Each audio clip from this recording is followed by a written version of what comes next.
आपका अध्याय नंबर 14 है समतल पृष्ठों पर प्रकाश का परावर्तन। ये पृष्ठ है, इस पर कोई प्रकाश किरण आपतित होती है तो वह आपतित किरण तथा अभिलंब के बीच बना कोण आपतन कोण आई होता है तथा ये किरण टकरा कर उसी माध्यम में वापस लौट जाती है तो परावर्तित किरण व अभिलंब के बीच बना कोण परावर्तन कोण आर होता है। इसके कुछ मोस्ट नोट्स हैं जिनसे आप सवाल को हल करेंगे। तो इसका पहला क्वेश्चन नोट है, समतल दर्पण से प्रतिबिंब सदैव सीधा व आभासी बनता है।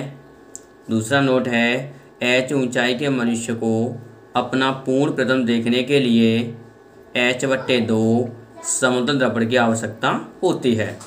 तीसरा है, वस्तु जितनी दूर दर्पण के सामने होती है प्रतिबिंब दर्पण के पीछे उतनी ही दूरी पर बनता है। समतल दर्पण के सम्मुख 6.5 सेमी की वस्तु रखने पर निर्मित आभासी प्रतिबिंब की लंबाई क्या होगी? ये एमसीक्यू क्वेश्चन है, क्वेश्चन नंबर 4 है। तो देखिए इसे कैसे हल करते हैं।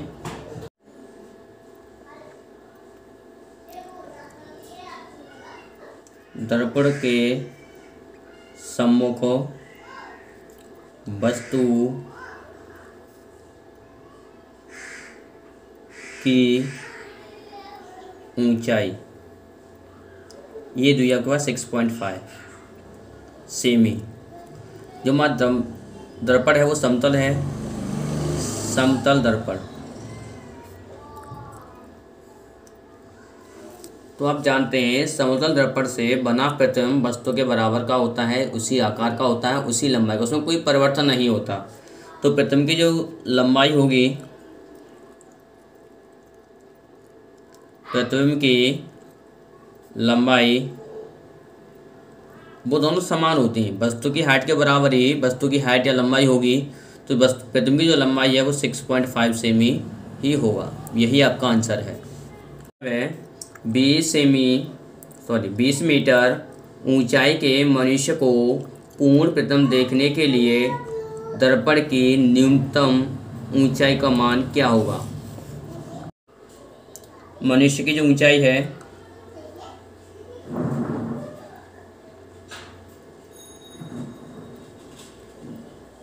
h बराबर 20 मीटर है।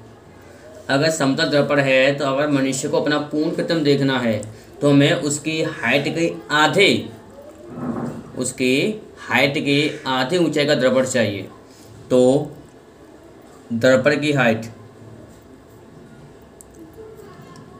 की ऊंचाई h डैश बराबर h/2। तो h मनुष्य की हाइट है 20/2, तो आपके पास हो गया 10 मीटर। आगे के प्रश्न में देखिए, क्वेश्चन नंबर 11, यदि किसी समतल पृष्ठ पर आपतित किरण अभिलंब के साथ 60 अंश कोण बनाती है तो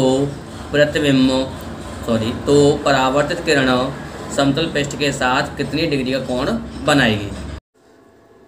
तो क्वेश्चन में दिया हुआ था कि जो आपतित किरण है वह 60 अंश कोण बनाती है, तो ये जो कोण है वो कितने का है? 60 एंगल है, 60 डिग्री का। आप जानते हैं कि अभिलंब और दर्पण जो पृष्ठ है उसके बीच 90 अंश का डिग्री कोण बनता है। तो हम पहले आई का मान निकालते हैं। आपतन कोण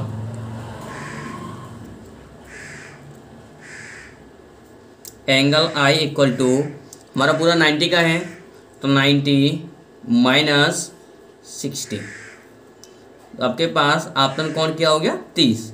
ये आई आ गया। हम इसका एक नियम है, परावर्तन का द्वितीय नियम, कि आपतन कोण आई तथा परावर्तन कोण आर, यानी आई और आर सदैव एक दूसरे के बराबर होते हैं। तो आपतन कोण आई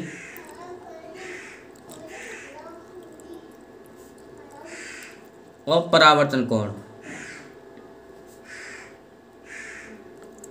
तो आपतन कोण आई आपके पास और आप परावर्तन कोण आर है, आई का मान 30 है, तो 30 इक्वल टू आर। तो आपका जो आपतन कोण है वो कितना होगा, 30 डिग्री का होगा। क्वेश्चन नंबर 12 है, यदि कोई मेज समतल दर्पण के सम्मुख रखी है तो मेज का प्रतिबिंब उससे 40 सेमी दूरी पर है, तो दर्पण से मेज की दूरी क्या होगी।